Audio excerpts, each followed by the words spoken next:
Parang iba-vlog ako. Ano ba yan? Paano nyo papatayin yung pusa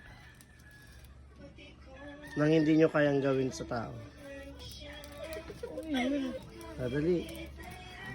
Ang hirap. Kakainin. Kakainin. Mamatay ba yung pag kinain mo? Patay na yung pag kinain mo eh. Madali, sagot. Paano mo kakainin? Paano nyo papatayin yung pusa na hindi nyo kayang gawin sa tao? Kasi pag pinatay mo, pinapatay mo rin yung tao. Paano? Baka mag-call a friend ka pa, mag-search ka pa. Pero wala mo siyang, ano, no, pinagka. Sabi niya pag sirit na kayo. Dali, paano? Mag-clue ka naman. Oo, clue. First, Sa pusa nyo nga lang siya magagawa, hindi nyo magagawa sa tao. Sabi niya pag sirit na kayo. walang clue. Wala. Ayun yung clue sa pusa na magagawa. Ayun na, ayun.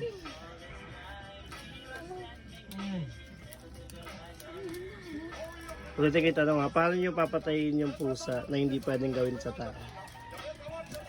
Hindi pwede gawin sa tao. Kayo guys, alam nyo ba? Comment na kayo, sagutin nyo, dali.